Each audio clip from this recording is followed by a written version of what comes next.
The war between Russia and Ukraine has now been raging for over 3 years, and during that time, ODN has followed the ever-changing situation on the front lines. Since the conflict began, both sides have made use of foreign fighters, mercenaries, and irregular units.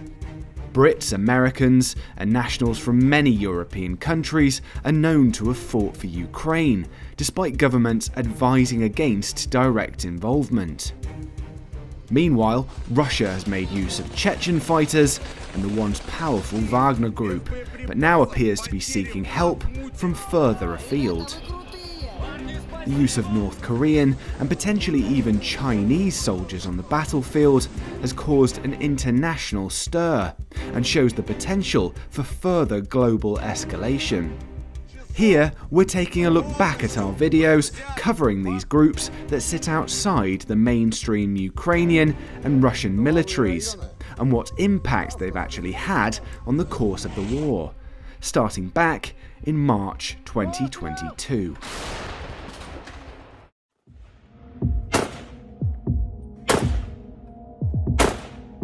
Two young Brits are among the thousands of foreign fighters who have flocked to Ukraine to battle against Russia's invasion. Mark and Simon, who are both in their early 20s and wish to remain anonymous, signed up to the Georgian Foreign Legion. The International Army of Volunteers has heeded Ukrainian President Volodymyr Zelensky's call for foreign fighters, and they are training to help the resistance. Mark, who is from the West Midlands, gave up his job in the UK to join the GFL a week ago. Because it's an illegal war and thousands of civilians are dying, and it's not just the Ukrainians' war, it's the war of the West. Where does it stop after this? Does it stop in Ukraine, or will they go to Moldova, Poland? They're trying to reform the USSR. It's completely wrong. Ukraine's foreign minister says more than 20,000 people from 52 countries have volunteered for the many international legions so far. Though some veterans have heeded the call, many volunteers have no military experience. Any training that a normal military will go through, we are going through day to day. The guys, there's a lot of guys here with experience, so they're really looking out for us. At the moment, they're attacking civilians, and things like airstrikes, they're targeting civilian areas. So these soldiers are coming, they're just killing civilians. So if we have to use lethal force to remove them from the country, then I think that's on the table. Foreign Secretary Liz Truss has said she would absolutely support Brits who want to help Ukrainian forces, but her view contradicted the advice of Defence Chief Sir Tony Radakin. There have been one or two instances of some individuals saying that they would like to go as individuals to go and fight. That is unlawful, it's not acceptable. We've been really clear to stamp on that straight away. The Foreign, Commonwealth and Development Office issued advice against travelling to Ukraine and engaging in unlawful activity. However, they didn't clarify what would be considered unlawful.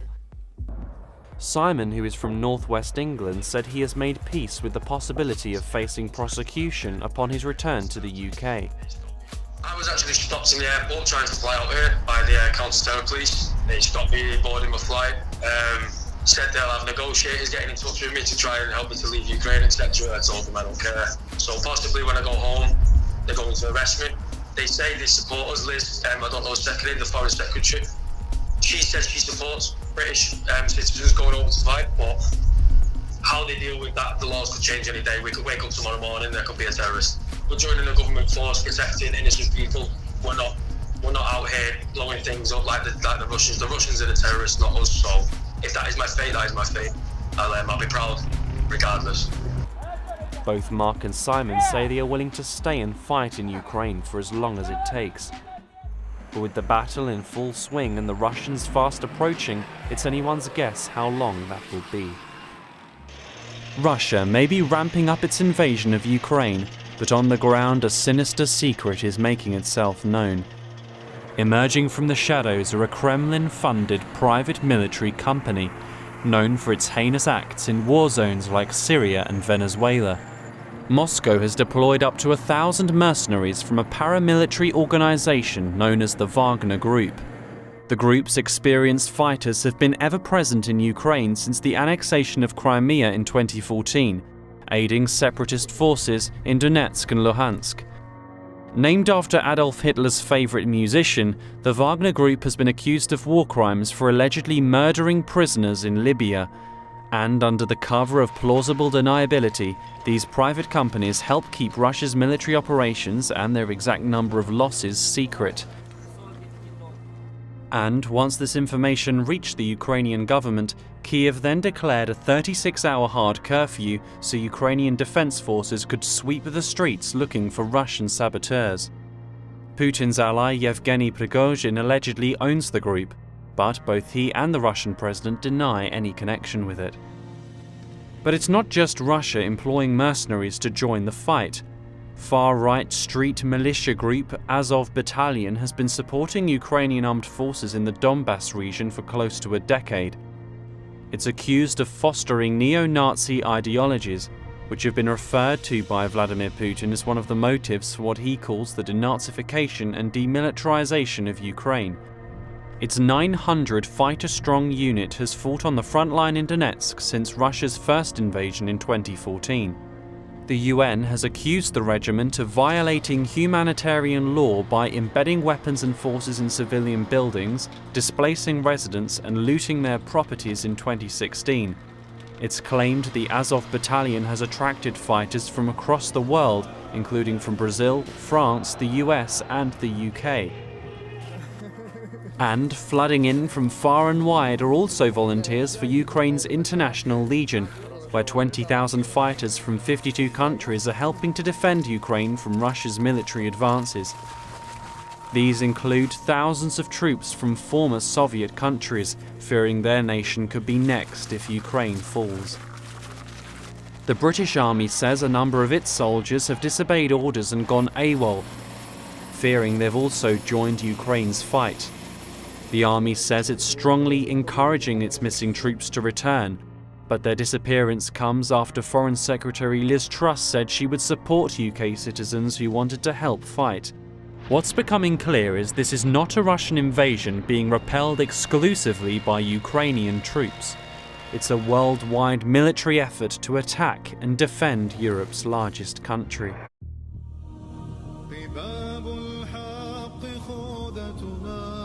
This footage allegedly shows Chechen fighters engaged in the fierce battle for Mariupol. Posted by the despotic Chechen leader Ramzan Kadyrov, it's useful propaganda designed to signal how closely and enthusiastically he has associated himself with the war.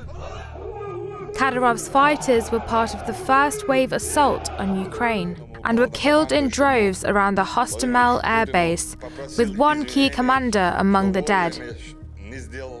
Elite Chechen units were allegedly recruited for failed attempts to assassinate Ukrainian leaders in the first 48 hours of fighting.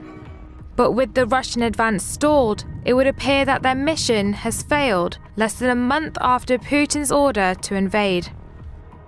Many fighters are reportedly making their way back to Chechnya's capital of Grozny after suffering heavy losses. In another humiliating move, Ukraine's security service even started referring to Kadyrov's army as TikTok troops because of the footage they continue to post on social media.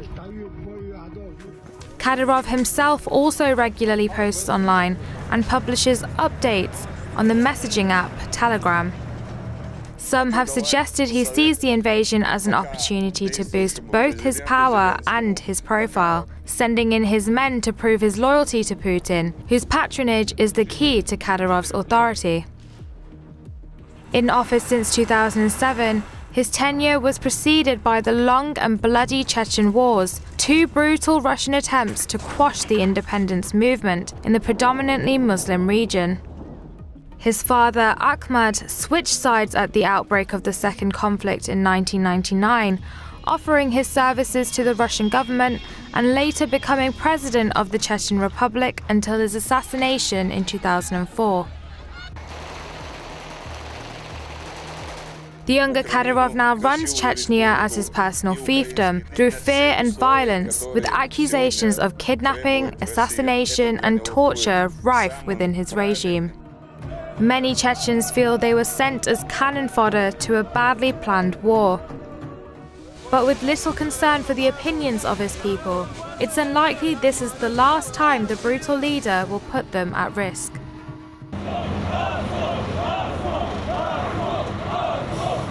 Patriots or neo-Nazis?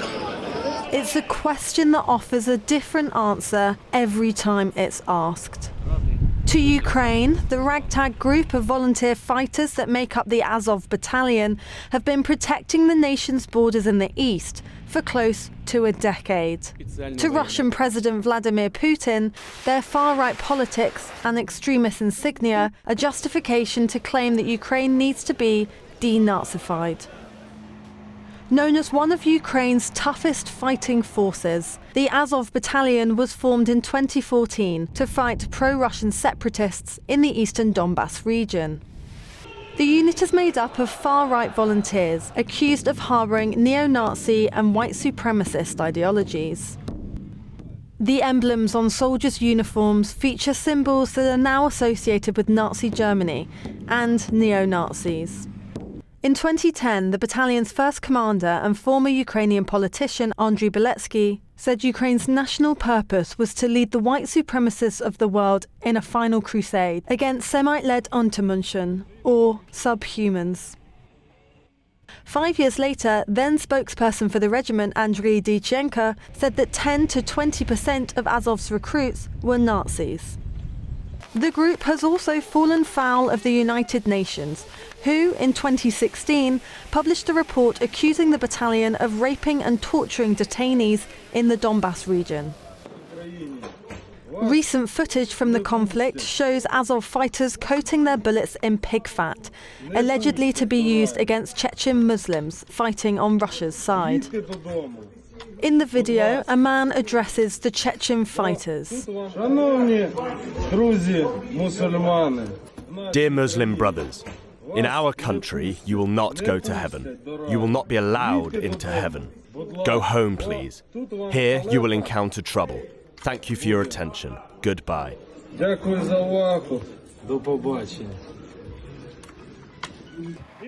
Facebook banned Azov from its platform in 2019, but the decision was reversed the day Russia launched its invasion.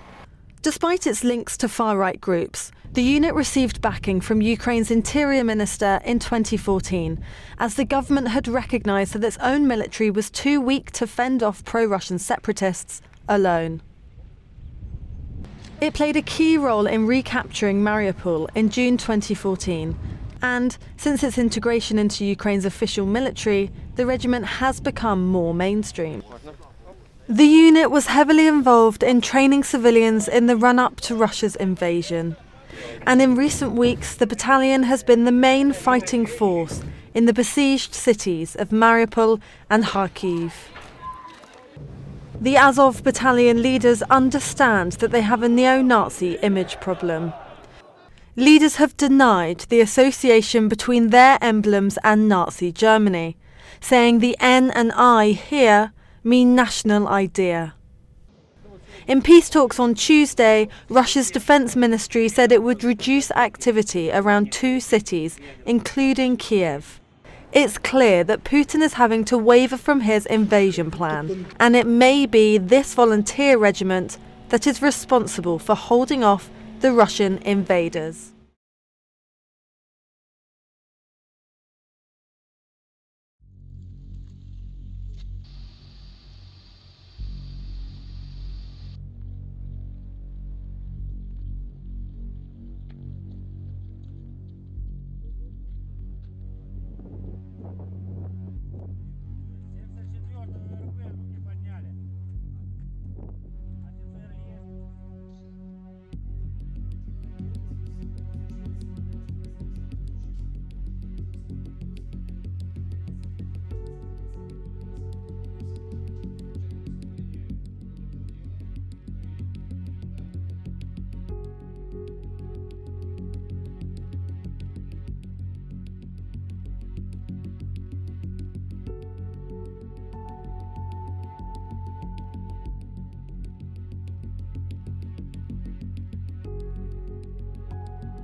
Контракт закончен. Поедут домой через неделю. Надо готовиться к отправке. Это домой. В Новый год все работают. Евгений Викторович, перед кассой, да? Да, ну, только, ну, это не первое, но что на сегодня. Я на решение вот так вот.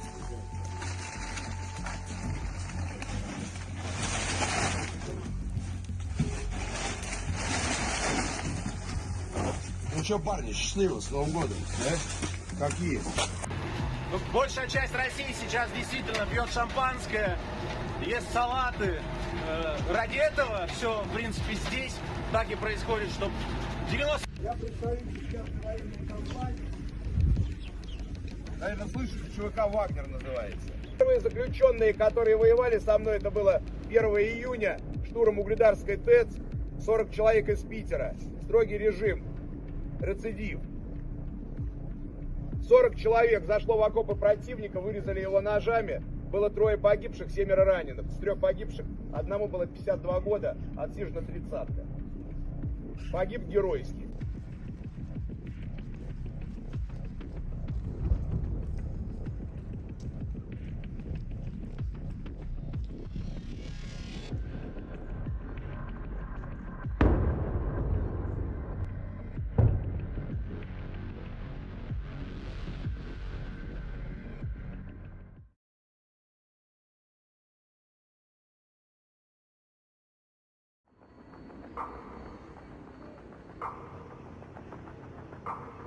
A high-stakes standoff between Yevgeny Prigozhin, the head of the notorious Wagner private mercenary group, and the Russian military is rapidly escalating. Министерство обороны пытается обмануть общественность, пытается обмануть президента и рассказать историю о том, что со стороны Украины была безумная агрессия, и они собирались вместе со всем блоком НАТО на нас напасть. Поэтому спецоперация, так называемая 24 февраля, она была начата совершенно по другим причинам. In a bold move, Prigozhin has announced that his Wagner fighters have crossed the border from Ukraine into Russia and are prepared to confront Moscow's military head-on. Russia's FSB security service responded by initiating a criminal case against Prigozhin, urging the Wagner forces to disregard his orders and arrest him. Prigozhin, once an ally of Putin, has engaged in a bitter feud with Moscow in recent months, while his criticism of the defense ministry's leadership gained attention and seemingly enjoyed immunity. In a recently recorded audio message shared on Telegram, Prigozhin confirmed that his fighters had entered the city of Rostov in southern Russia, determined to remove any obstacles in their path. Мы находимся в штабе, 7 часов 30 минут утра, под контролем военные объекты Ростова, в том числе. Footage appearing on social media has claimed to show Russian troops in the area of Rostov too. Prigozhin accused Russia's military leadership of a devastating airstrike that resulted in the deaths of numerous Wagner troops. He pledged to hold those responsible accountable for their actions. В пятницу вечером в социальных сетях от имени Евгения Пригожина стала активно распространяться информация о том, что вооруженные силы России якобы нанесли удар по тыловым частям ЧВК «Вагнер». Кроме того, прозвучали призывы разобраться с руководством Министерства обороны. Despite denying any intention to stage a military coup, a series of intense audio messages, albeit unverified, suggested that Prigozhin's militia, comprising of around 25,000 fighters, had set their sights on toppling the leadership of Russia's defense ministry in Moscow. Это не военный переворот, это марш справедливости.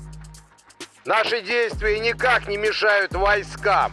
Нас 25 тысяч, и мы идем разбираться, почему в стране творится беспредел.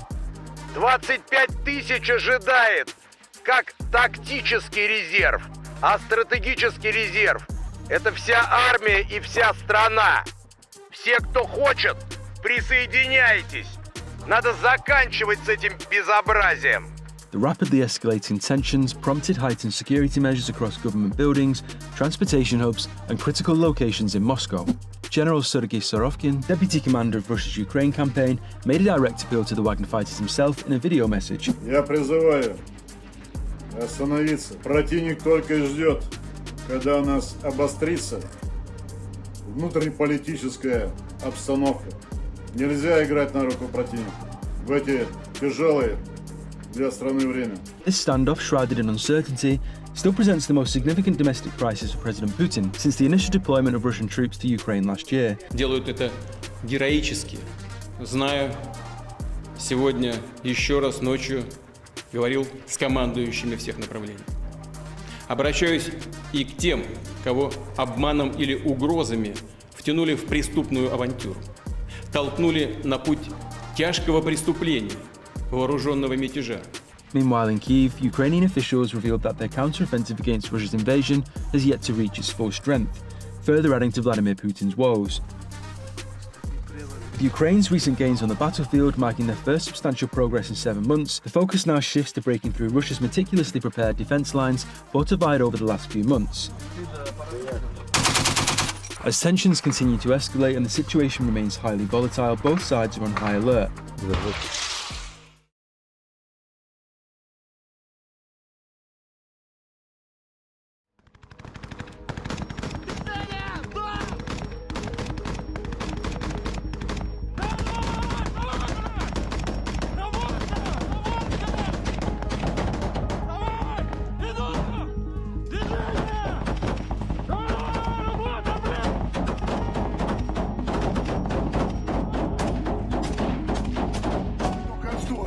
Машина взорвалась. На этом самом я. Градами опять обстреляли. Просто караул. Ладно, побежал я людям помогать.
СИБАТ и ЛСР выступили с совместным заявлением. Мы обратились к чиновникам и властям Курщины и Белгородчины. Ежедневно с территории Российской Федерации по Украине, по ее мирным городам и селам наносятся массированные удары. Гибнут мирные женщины, дети, старики. В связи с этим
Чи знаєте ви, де ви зараз? 지금 여기가 어딘지 알아? Не знає. Ви перебуваєте в Україні. 넌 지금 우크라이나에 있어, 우크라이나. Ви знали, що ви воюєте проти України? 우크라이나 상대로 싸우는 거 알고 있었지. 몰랐어? Не знав. А що вам казали ваші командири, коли відправляли на війну? 그러면 여기 지휘관들 모자는 뭐라고 그랬어? 누구랑 싸운다고 했어? 훈련을 실전처럼 해본다고 했어요. Йому казали, що просто тренування. Ви хочете повернутися назад в Північну Корею? 북한으로 다시 돌아가고 싶어? 조선으로 다시 돌아가고 싶어? Так.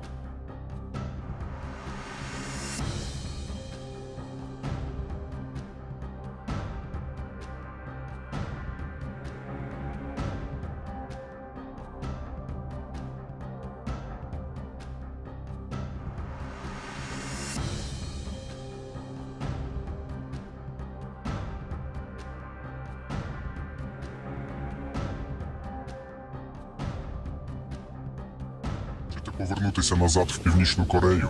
다시 북한으로 돌아가고 싶어? Я хочу жити в Україні. Ми розуміємо, що ви не володіли інформацією повною мірою, тому ми готові допомагати. 너는 지금 우리 우크라이나 친구들이랑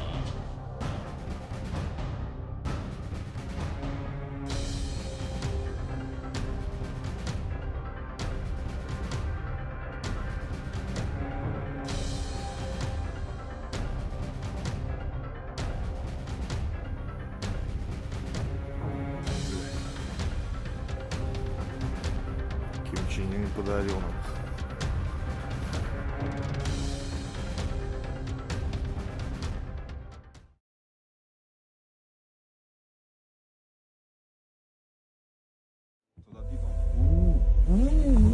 Бум-бум-бум-бум-бум-бум-бум-бум.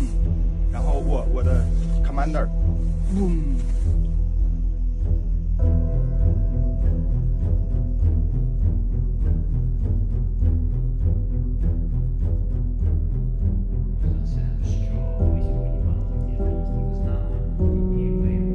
Ми взяли в полон китайських військових. Бум-бум-бум-бум-бум-бум-бум. 然后我的 commander boom. 然后就哗啊，然后我呀啊，然后他就 Відповідно, є документи, є їх паспорти, є навіть кредитні картки. Це громадяни Китаю. Я думаю, що це важливий дуже елемент. Я думаю, Сполученим Штатам Америки треба більше приділити увагу тому, що відбувається сьогодні. І ми очікуємо після того, що це ще одна країна, яка військово підтримує вторгнення Росії в Україну на боці Росії. Це ще одна після Ірану і військових Північної Кореї.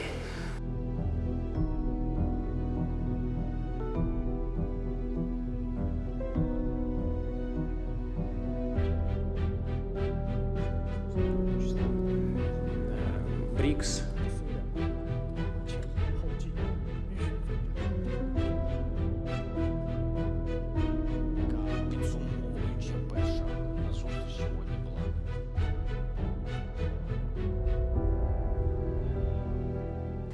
Having been captured, we're aware of those reports that Ukraine captured 2 Chinese citizens fighting on behalf of Russia in Ukraine. China is a major enabler of Russia in the war in Ukraine. China provides nearly 80% of the dual-use items Russia needs to sustain the war. 80% comes from China. As President Trump has said, continued cooperation between these 2 nuclear powers will only further contribute to global instability and make the United States and other countries less safe, less secure, and less prosperous. I think that's an understatement.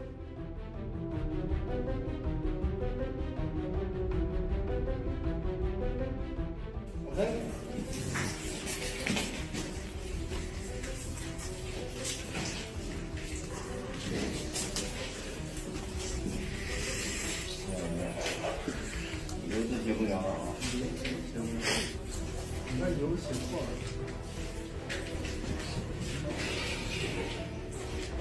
好了吗？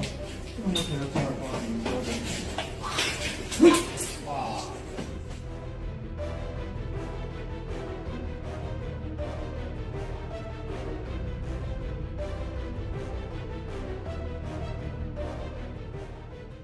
！Мене звати Ван Гуандзюн, я громадянин Китаю. Мене звати Чан Ренбо, я громадянин Китаю з провінції Цзянсі. Зараз я перебуваю в полоні в Україні.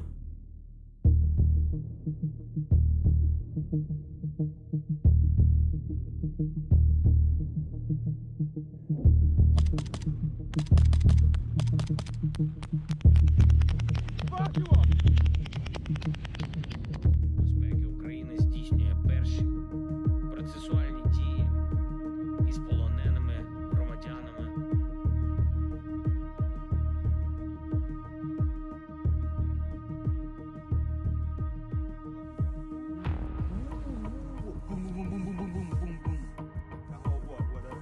commander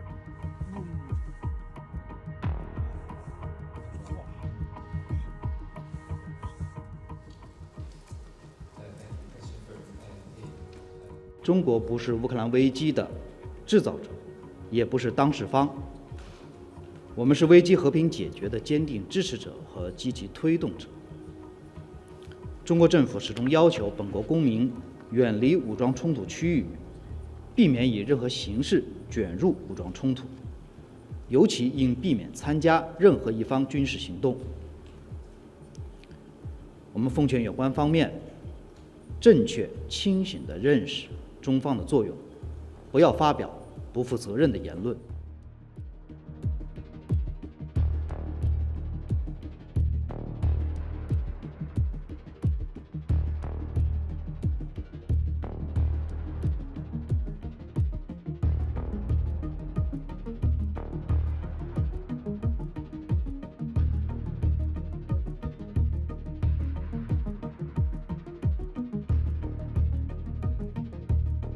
我叫张仁波，来自 Як стали учасниками цього міжнародного злочину, цієї російської війни проти України. As President Trump has said, continued cooperation between these two nuclear powers will only further contribute to global instability and make the United States and other countries less safe, less secure, and less prosperous. I think that's an understatement.